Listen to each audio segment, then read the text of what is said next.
What up, y'all? I hope you're doing well. We're here for our midweek alchemy message. We officially have Pluto in Aquarius, no longer hanging out in Capricorn. So that strict hovering energy, the resistance is out of our hair, at least in the ways that it has been. It's moved on into another area of interest. So the energy should be getting a lot lighter. And I'm just feeling it already. I hope you guys are too. I just realized that my light was off. Hold on.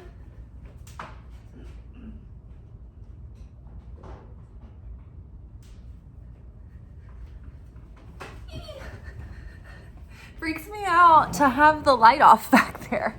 It's just this looming darkness. And I'm just like watching it in the frame and I'm like, somebody could have come in. So I just have to have the light on. So anyway, things should be lightening up. Pluto, let's see. Pluto's in Aquarius, and then Saturn also went direct this week into Pisces. And so I feel like we're having this feeling of not only just like being able to finally like let an exhale go, just like, breathe out, relax. Like we don't have to keep like looking over our shoulder every second. Like we felt like we might have been over the last 16 years, because I know like if you guys are anything like me, it's felt like just when you get calm again and you feel comfortable again, like life just rips another rug out from under you. But that karmic cycle is complete now. And so we can move forward with our day, hopefully without resistance at every turn. And I think that it's already happening, because I feel like even in small, subtle ways, I'm already like, for instance, getting more accomplished with my morning hours before I go into work. And it's like the same stuff that I would like write out and try to attempt every day for always. But it's like now it's like, it seems like it just doesn't take me as long to do the things. There was something else that I was like thinking about today. Oh yeah, I told somebody, I was like, I haven't been to the beach since 2008. And I was like, oh my God, since the karmic cycle started. So maybe I can finally get back to the ocean. I don't know. I'm sure you guys have things you're excited about too, that hopefully won't feel so blocked or cumbersome, or just, you know, do you ever feel like there's just something like thwarting your every move, or always working against you, or like your opponent is just like on your back every second, and every time you get a one step forward, it's just one step forward into a booby trap or something? That energy is gone, it's lifted. And throughout that 16 years, we became very discerning, or hopefully, and very wise, and we went through so many things that gave us, you know, character and depth and courage and compassion and understanding, and probably a lot of anger and bitterness and rage that we've had to work through. But we're finally on the other side of it. And so we've done so much overhaul, and that kind of explains why like the last 3 years it was like, all right, double down, like do this deep inner work, do the healing, offload your bitterness, offload your anger, get rid of it all so you can get to a sweet spot. Because anger and bitterness and disappointment, those feelings, they actually repel our blessings, and they spill out our light. And so we've been ridding ourselves of all the things that could block the miraculous new creature that has been born, and the new destiny that we're aligning with, and the new timeline that we're embarking on. So we're in this moment at the middle of the week where the universe and our heavenly hosts and spirit team and God and Jesus and Holy Spirit, everybody's like, hold on, y'all. You're getting impatient, you want to run forward, but we need you to just pause and enjoy this moment for the next few weeks and just let it all marinate, let it all simmer, let it all solidify. Let it get fixed, right? In place. So for the middle of the week, from the Wild Unknown Alchemy deck, we've got the Alchemical Wedding. And it's funny because every week I feel like we have very similar cards. Like the deck is, I don't know how many cards are in the deck, but it's a pretty thick deck. It's like we only ever get the same 15 cards or so, and these are all new. Like we've maybe gotten silver before, but it's been a long time. Maybe peacock tail, but we've never pulled the Alchemical Wedding. Oh, I just noticed I lost all my fingernail polish, like peeled off at some point. So we've got the Alchemical Wedding, followed by silver, followed by peacock's tail.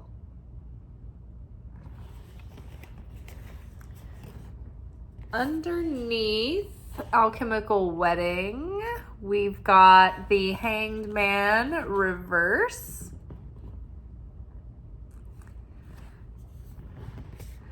Underneath silver, we've got the Sun.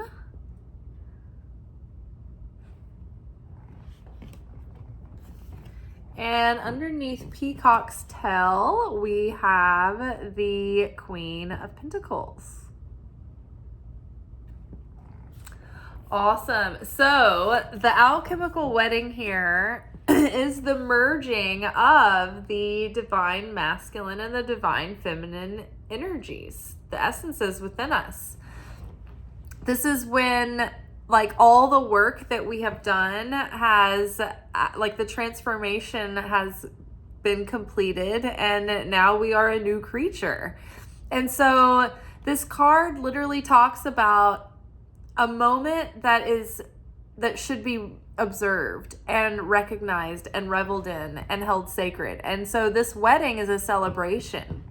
It's a celebration of a job successfully completed, right? We've come to the end of the cycle. We've learned so many lessons. We've grown so much.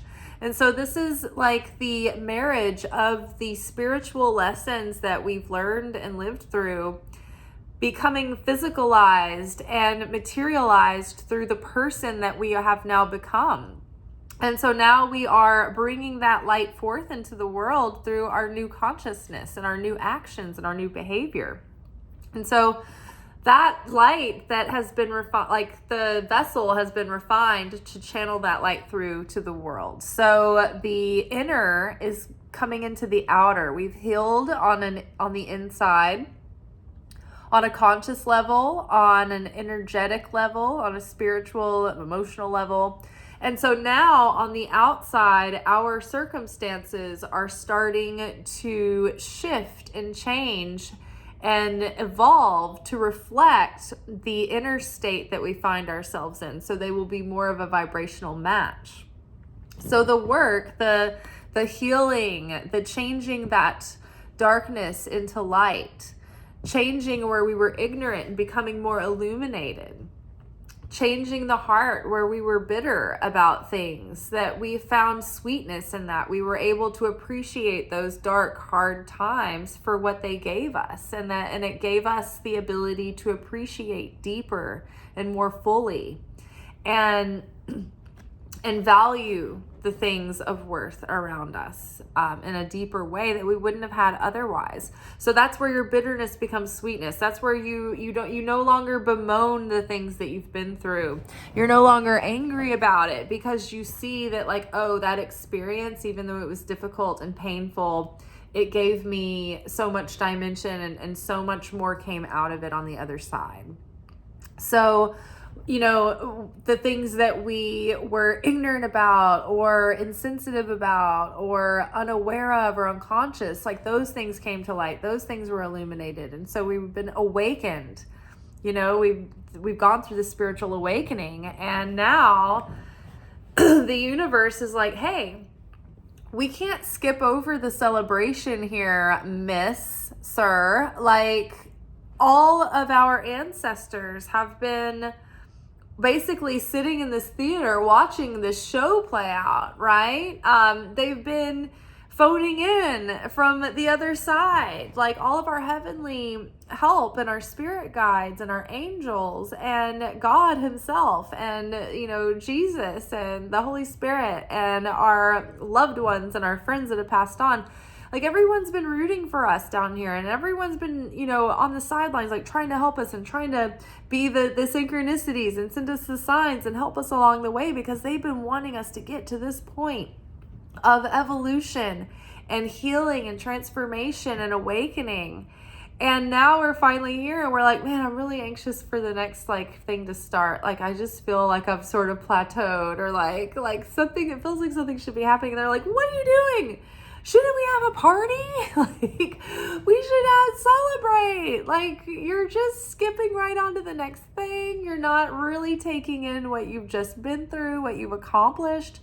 It's like watching an action movie where the hero faces off this, like, I don't know, epic battle with all of these dragons. And then afterward, they're just like, all right, I guess we're going to go do this again in another kingdom. Let's just go. And it's like, no, you have to have the scene where you have the feast at the end, and the male figure and the girl figure, or maybe the guy and the guy, or the girl and the girl, whoever, like the love interest of the story, they like come together, like, now we can finally relax, and now we can come together.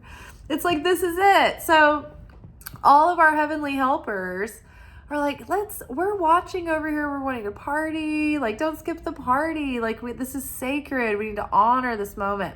So even in the Zohar, daily Zohar portions of this week, it was so funny because there were, the weekly energy boost, the daily Zohar, some of my other Kabbalah teachers that have their own podcast. It was like everybody was talking about this moment of, not necessarily in the same way, but they were like talking about the importance of taking the time to revel in the goodness, and when something has come to completion, to really celebrate it. And they were kind of like hinting at this moment.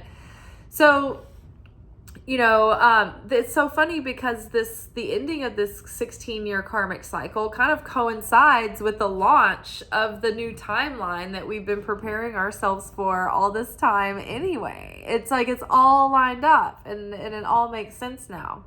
So that's so cool. So even just taking these moments to reflect on that and to go back and look at even just some of the ways things synchronized is so interesting. Then you think about the lessons that you learned and the things, the challenges that life threw your way over the last 16 years since 2008. You know, the things that your heart attempted, and the things that broke your heart, and the things that disappointed you, and the things that you achieved. Like, taking all that in, you know, life really chewed us up and spit us out, and knew that it was going to. It was like going through kind of like a boot camp. But now that we have come to this awakened state, we find ourselves feeling like this feeling here, the Hanged Man reversed, it's like a feeling of being impatient and anxious and angsty, and this feeling of ennui, or you're just like, you're oversated, and you're like edgy, and you want the next thing, you need stimulus. So we're like trying to skip over this, and we want to just go ahead and start our new destiny, and we want things to start coming into fruition. We want certainty. We want to see things materialize. We want action plan. Tell me what to do next. But really, the universe, everyone on the other side, everyone in the non-material is emphasizing the value of spending this moment in reflection, appreciating where we've come from and what we've gone through to get where we've gotten, so that we don't squander it, so that we don't just F it up and throw it all away the first moment we want to become impulsive or reactive, right? So we can remember that in moments where we feel like we want to do something that might risk, you know, being a setback. You're like, no, not after all that I've come through, not after all that I've been through. I built the vessel to appreciate this. And now that I've built this vessel, I can maintain it and sustain it because I value it and I see what it's been worth to me. So the silver aspect here, this is a fine a precious metal, right? And except that it's not the finest of the precious metals. The finest is gold, the second is silver. Silver is pure, but you have to, and it's beautiful and it's reflective and it's shiny, but you have to keep it polished or else it tarnishes. So it's like the moon, right? The silver is associated with the moon. The moon is associated with the vessel, right? The light is the sun. And it's interesting here because the sun and the moon came out together. I'm considering the silver card hand in hand with the moon card. So the sun and moon came out together. So the light of the creator, the light, is represented in the sun, the divine masculine, whereas we are the vessel, we are the receiver, we are represented by the moon, the divine feminine. The moon has no light of its own. It's a vessel to reflect the light of the sun. Just as we have no light of our own, but we are vessels here to reflect the light of the creator. And so we have to keep working at that daily devotion of showing up to want to become and maintain ourselves to be like the light, to share affinity of form with the light of the creator. We want to take on the virtues and the aspects and the attributes of the creator. But in order to do that, it takes devotion, it takes dedication, it takes daily practice. It takes committing to those sacred rituals and routines every day that help you stay focused and conscious and connected with the creator so you feel certain and you feel protected and you feel sustained so that you don't become reactive and so that we don't become judgy. You know, we need to maintain that love and compassion and unconditional sharing that the creator has. So the sun card here, I always like to think of this bird as like, it looks like she caught like an envelope, like a letter or like a boomerang, but birds are symbols of messengers. So it's like we caught the message. We got the message. So we got the lesson. We've become illuminated, right? In the light of the creator. We've been reborn. We've been born again.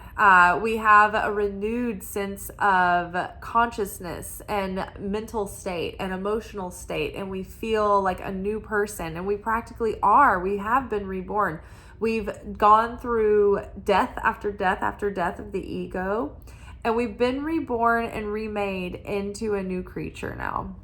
So in that way, we do need to own that and celebrate it and start to embody this consciousness of feeling, wow, like I've elevated and I've come a long way, and maintaining also the humility of knowing that we never arrive and that we're always gonna fall short again.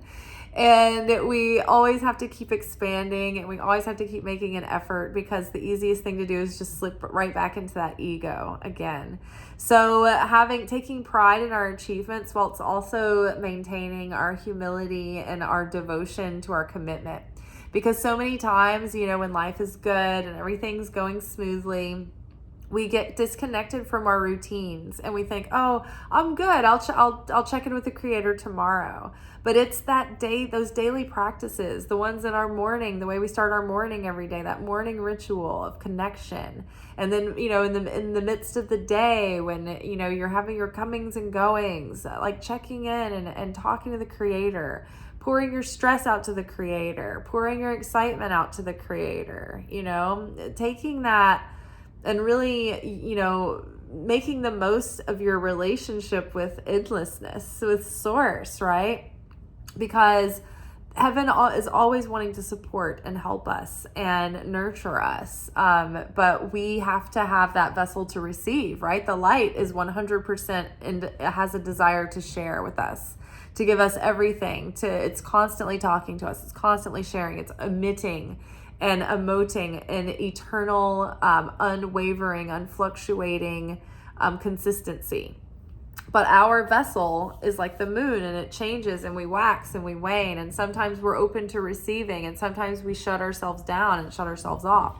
So that this is why we have to remember that we're not the sun, we're the moon, and we have to work to maintain that connection.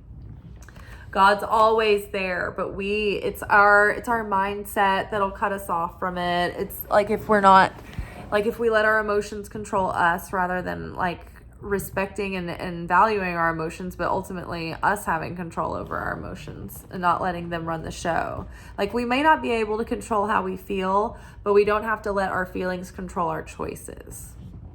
And so now we've got the peacock's tail here. And this is about that awakening of consciousness that takes us out of that black and white fatalistic thinking, that all or nothing thinking, that it's either this or that and nothing in between. So we've opened ourselves up to, such a broader perspective and deeper belief and deeper understanding. And which has given us, like, we've arrived at this consciousness as the Queen of Pentacles, who now has the deep self-love and self-worth, who, like, when I think of the Queen of Pentacles, I think of someone who loves themselves deeply, and they're really good at nurturing themselves and taking care of themselves. And because of that, they're really good at taking care of their environment and those around them. The Queen of Pentacles character is really good at showing up consistently for those healthy routines, right? The Queen of Pentacles is good about taking good care of the household, taking good care of the self, right? Literally keeping the house clean, staying on top of the chores, staying on top of the bills. Like all of those things amount up to chaos when they get out of control, right? So part of embodying our higher self right now during this time of celebration and ease and harmony for the next few weeks is all about practicing becoming the Queen of Pentacles. The queen who can practice keeping those good habits, keeping the house maintained, keeping the business, all in good standing, staying on time with things, being on time, taking good care of yourself, eating well, right? Having a good sleep schedule, showing up for your dreams. Like, for instance, I've been really pushing myself to at least do one of my oracle cards daily, typing them in so I can, hopefully self-publish my deck. And so it's about showing up like that on a routine daily, even if it's just one piece at a time, one step at a time, one page at a time.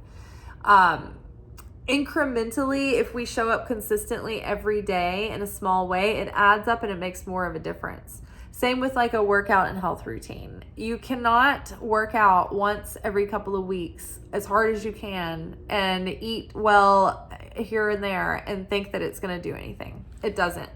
You have to do it every day. And even if it's just a little bit every day, it makes a bigger difference than if you were going to try to do a lot, less frequently, right? So think about that as you approach your dreams and your goals and your visions, right? Even if it's like working on your relationship with God and your intuition, that's something that's an incremental thing that you take action and you show up every day. But right now, the emphasis is on nailing that simplicity, those simple routines, the base level routines, those base structures, and building up from there.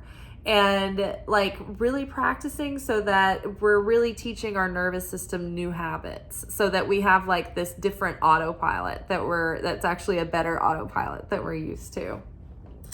Let's see, getting grounded, practicing embodying that new self, that higher self as we get into these routines. And then reaping the benefits of it. It's going to bring us so much more stability and security, but also just this satisfaction and fulfillment. I'm going to read the peacock. I'm trying to think if there's anything else. Taking the time to practice and getting our new routines down pat. Practicing being that higher self, making healthy choices, getting into healthy habits, reveling and remembering the past. I mean, honestly, we just want to really preserve that wisdom so we never get stuck in those same difficult lessons again. So we don't have to go back and live those experiences again. We're ready for new things. We're ready to move forward. We're ready to not have to repeat those lessons anymore. So the way that we do that is to really anchor them in and make sure that they're solid so we don't forget. Okay, the peacock's tail. Full vision, the spectrum, inclusivity. The peacock's tail is a sacred image in alchemy. The mesmerizing display of tail feathers opens to mark the alchemist having shifted from single to multi-perspective. So the work has done its work on us. This is we're from top to bottom, head to toe, mind, soul, and spirit. The transformation has done its work on us. This is a great achievement. The alchemist has opened 1,000 sets of eyes instead of one. They've discarded black and white thinking and allowed the full spectrum of colors, nuances, and solutions to come into the fold. Creative solutions to complex social and political polarities can be found in this sacred space, which is good to hear right now because there's so many people that are very divided, one side or the other in the political spectrum and just in that field right now. And it's instead of digging down further in this tit for tat and division and separation, it's we have to find ways to bridge the gaps again and start to change people's hearts rather than change their minds. People are really attached to their thoughts and their opinions and their minds. But they're not as in control or guarded with their hearts, because people are melted by compassion and kindness and love, and not always kindness. I mean, sometimes people are hardened towards it and they take advantage of it. But if you keep showing up with deep compassion and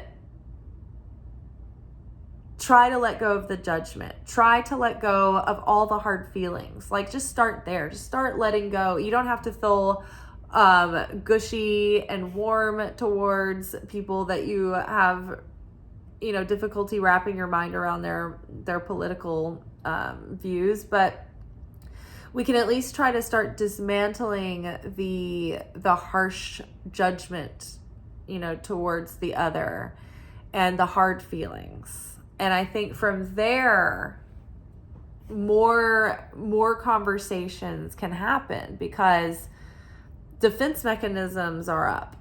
People's walls are up. And so we've got to start taking down the walls. And I think we have to do that heart to heart. But people are really digging in to their side, and it's going to be really difficult to change minds. But the reason why we all work on our own heart individually is because it's going to take a world full of people who individually change their heart, because that change of heart is going to be the thing that causes them to make different choices. It's going to be a change of heart that makes someone realize, oh, instead of throwing this trash away in the trash can, I need to take a few more steps and make sure that I get it into the recycling and the compost. Little things like that. And then that thought can grow into, I need to make sure that I'm recycling and composting at home. Oh, and then that might evolve into, maybe I can avoid creating so much trash. All this processed food that I eat comes in all this packaging. And that creates a lot of trash in my trash can. It creates a lot of trash in my body. So what if I cut out a lot of that processed prepackaged food and just made my own foods instead from whole foods? So think about all the things that you're eliminating. It's not just the garbage and the processes and chemical food inside of you. You're saving your health, but there's also the fact that you're not creating the need to make the plastic and the cardboard for that product to begin with, and all the fossil fuels and resources that go into just making the box that the cereal comes in, that kind of thing. So it's crazy how when you start thinking about, oh, the impact that the tiny choices that I think don't make a big deal or it won't make a difference actually makes a huge difference, especially when clusters of people in the world start having a change of heart about things and they start changing the way that they perceive and look at things and notice things in life. So, creative solutions to complex social and political polarities can be found in this sacred space. The force field of possibilities has opened, and the alchemist has entered a new paradigm belonging to multiplicity, dimensionality, and inclusion. Utilize this perspective for positive change while it lasts. So this Aquarian energy, that whole, hold on, let me say that again. This is exactly this Pluto moving into Aquarius. The alchemist has entered a new paradigm. Pluto has moved into Aquarius. The alchemist has entered a new paradigm belonging to multiplicity, dimensionality, and inclusion. That is that humanitarian, forward-thinking zest of Aquarius. Utilize this perspective for positive change while it lasts. So while this energy is new in the beginning of this, it might be the first couple of years, well, the energy is fresh and it's at its most potent, is when we need to really, capitalize on this new mindset, this new energy in the air, and start making these changes, start propelling humanity into that new direction while the charge is in the zeitgeist. When falling back into black and white thinking, as any alchemist will do, envision the splendor of the peacock's tail. Each feather contains a shimmering universe of possibility. Let's see, to go deeper, watch the movie The Wizard of Oz. To ponder 1,000 eyes. Notice the palette of the cards. Are they black and white or leaning toward a certain color? There is wisdom to be gleaned from the color. It's interesting because these particular cards, and they're not all like this, but this set and this draw, look at them. What do you notice?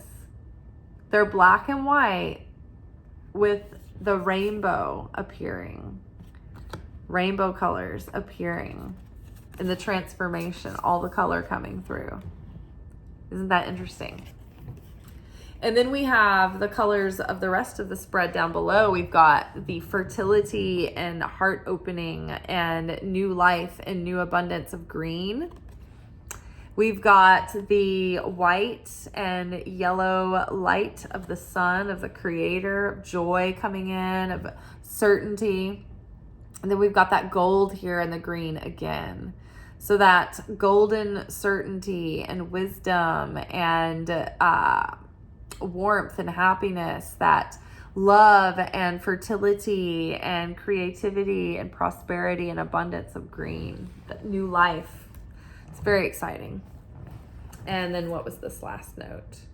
Bring as much color in as you can today. Experiment. Use it as a therapeutic means of expression and a way to loosen up rigid thoughts. It's funny, everybody today at work had on flannel, so we were all like plaid colors everywhere. All right, you all. Well, that is all for today. The next video we will be doing our weekly romance oracle reading. So check back in with that. Oh, and I have to tell you guys, we're inching up on the public watch hours. I think since I've been telling you guys about that, I think we've increased by like 20 hours. So little by little, we're doing it. So in case you're like, what are you talking about? I have been making daily videos for 3 years, starting in January. It'll be 3 years.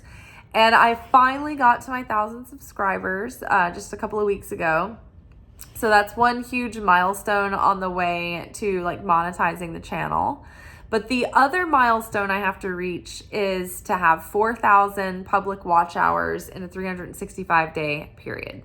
Well, here's the rub. The public watch hours only count for people watching the videos. They don't count for the shorts. And since I started making the shorts, it's been good because there's been a lot of new subscribers that have come from the shorts. But it's also been sort of bad because a lot of the people that used to watch the videos are just getting whatever they want from the shorts now. So they're not coming back and watching the videos. So now I have a whole specific audience who basically just watches the videos and they don't really watch the shorts a lot. Like there's not a lot of crossover. So the public watch hours only count for the videos. So it's like, even though I keep reaching these milestones, it's like when I look at the analytics, like the information I'm getting is devastating. It's like I'm losing viewers to my own material. Like I'm undercutting myself. So people have been watching more of the video hours, which is great. That's helping. My average is usually around 1,000 or like 1,070 or so public watch hours. But it has crept up to 1,095, I think, when I checked it earlier. So that's good. It is increasing. But I've got to like triple it to ever make it into monetization. And I think that the algorithm will pick up my videos a lot more when they can make ad revenue on them. So one solution is obviously the videos are great and they're evergreen, so you can watch them anytime. I try to give evergreen wisdom and deep secrets from Kabbalah in every video, even though they are tarot readings and we are talking about what's happening in the moment. If you're like see one pop up that feels like you're called to it, there might be something in that video for you. Because I always talk about these deep Kabbalistic secrets in all the videos. But and then there's Secret Teachings of Jesus, which is like a dive into the Gnostic Gospels, and that's super fun too. So that's its whole own playlist. So you can watch those, and they're super interesting. Or if you're gonna go out running errands and you're not gonna be home, you could open your computer, go to my channel, go to specifically one of the playlists, and at the top of the playlist, don't just press play on a video. You have to press play at the top of the playlist to play the playlist. But if you do that and you leave the house, all my videos will play one after the other. And see, then it's just like you're killing two birds with one stone. You're doing your errands, you're doing me a solid, but it is a huge support to the channel because I don't make any money for doing this. I barely get any feedback for doing this, but I get enough feedback that I know that it's making a difference for people. And I know that even though it's sporadic and sometimes people just drop in for a little bit, I've had a lot of feedback that this is very life-changing for people, and they've reconnected with their faith and their own intuition and things like that. So it's deeply meaningful for me, and I think it's my purpose. But I would like to feel like it's doing something and I'm not just talking into a void, spending years of my life devoted to this every day for nothing. But it's, what it is? People always talk about it. They're like, it was after several years and I was almost going to give up. And then that's when one video hit. And the videos that I've had that have like gotten like 5,000 views and stuff on my shorts, it's never like because that's like the one compelling video that I made there that had like some punchy title. It's always random. So we'll see what happens. I'm going to keep making videos either way, but it would be nice if I could use this as a stream of income and I wouldn't have to work so hard all the time. All right. Watch some hours.